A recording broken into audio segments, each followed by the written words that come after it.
بسم الله والصلاة والسلام عليك يا رسول الله. اللهم ارحم أبي واغفر له واجعله من أهل الجنة يا رب. اللهم ارزق أبي الفردوس الأعلى في الجنة يا رب. اللهم اجعل قبر أبي روضة من رياض الجنة يا رب، ولا تجعله حفرة من حفر النار. السلام عليكم، صباح الخير ولمس الخير. نتوما والوقت اللي راكم تشوفوا في هاد لا فيديو.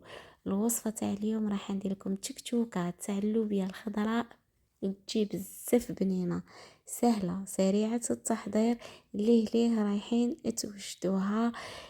وقبل ما نبداو في الوصفه نتاعنا نقولكم ما تنساوش حبيباتي انكم ديروا لي جيم لا فيديو وتبارطاجيوه مع حباباتكم وصحاباتكم.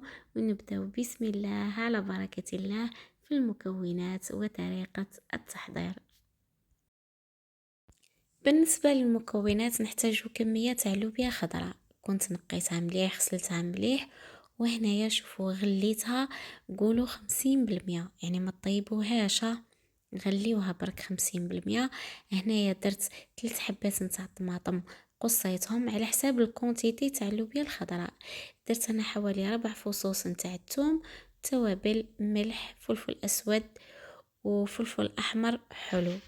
شوفوا هنا في مقلاة حطيت كمية من زيت الزيتون، انا درت زيت زيتون، انتوما تقدروا ديروا غير الزيت النباتي.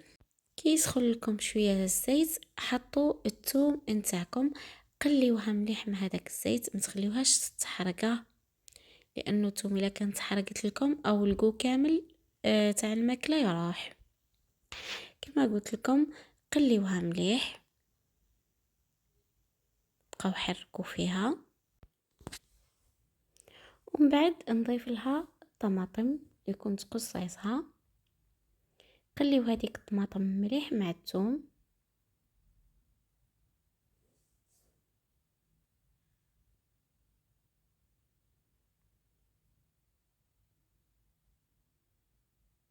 ومن بعد نولي نضيف ملعقه صغيره نتاع الطماطم المصبره،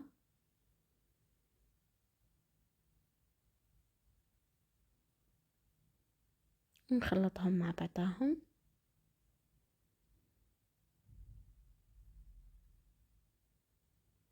وهنا نجي نحط التوابل كما قلت لكم، ملح، فلفل كحل، فلفل احمر حلو، ورشه نتاع الكمون. ودرت انا هنايا الحار، اللي ما يحبش الحار ما يديرش. وفي الاخير حطيت اللوبيا الخضراء.